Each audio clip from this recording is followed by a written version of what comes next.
আজ যখন আসে সবসময় থাকে না, যখন আসে তখনই আসে, সবসময় দেরি করে আসে। আরে ও আসলে কাঁচামাল নেই, বল করে দেখো।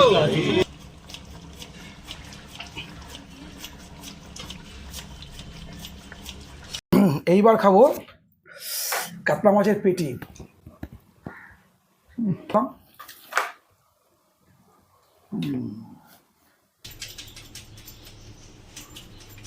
ভালো করে মাখিয়ে নেব।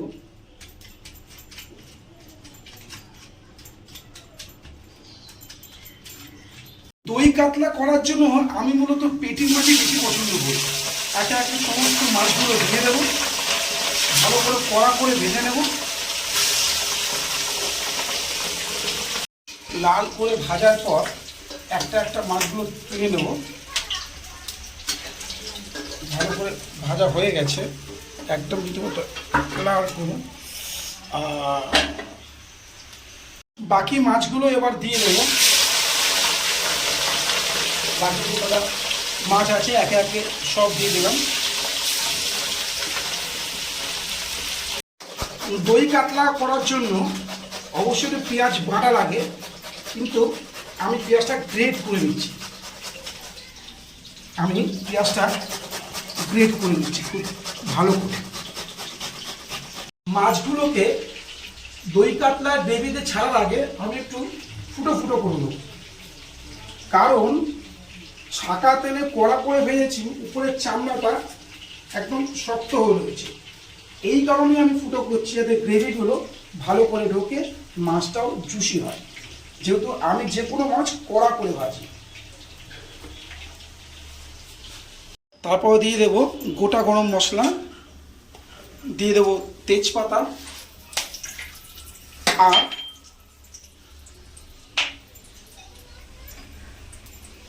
গ্রেট করা পেঁয়াজগুলো।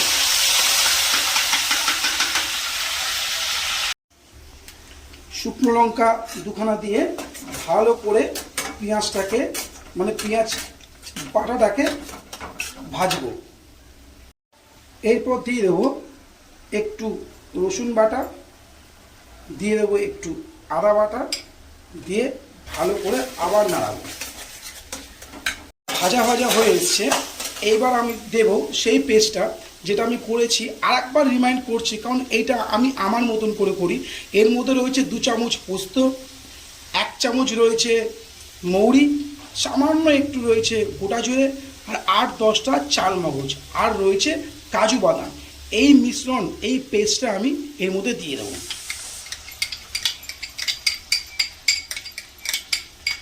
দিয়ে ভালো করে নাড়িয়ে চাড়িয়ে নেব।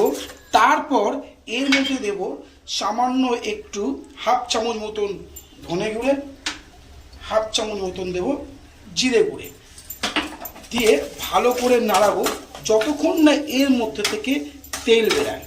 বিশ্বাস করুন বন্ধুরা, এইভাবে একবার দই কাতলা খেয়ে দেখুন, দারুণ লাগবে। তারপরে বন্ধুরা দিয়ে দেবো দই। দইটা ভালো করে ফেটিয়ে নেব। ফেটিয়ে নেওয়ার পর দইটা দিয়ে দেবো।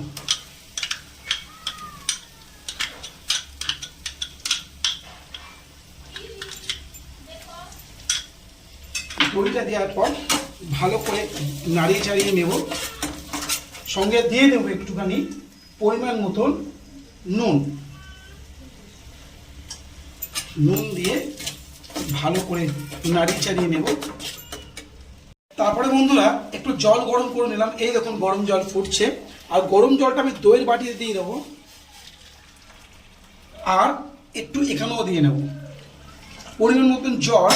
আর দইয়ের বাটির মধ্যে এই কারণে দিলাম যে বাকি যেইটুকুনি দই লেগে আছে গায়ে, সেটা এর মধ্যে চলে গেল। তারপরে ভালো করে নেড়ে ছেড়ে আরও 5 মিনিট মতন আমি ফোটাবো।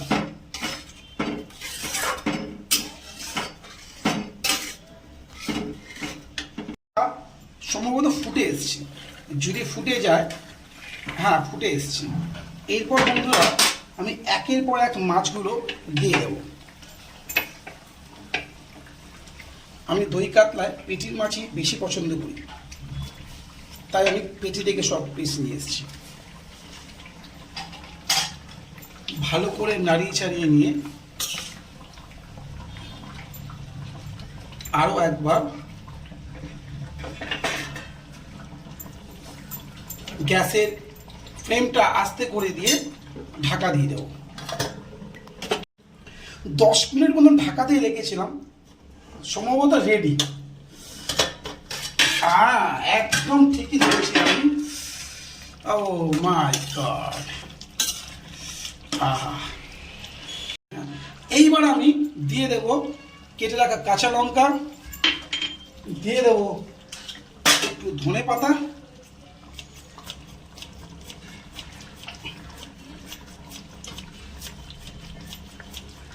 আর দিয়ে দেবো একটু গরম মশলা, দিয়ে দেব সামান্য একটু ঘি, দিয়ে দেব একটুখানি চিনি,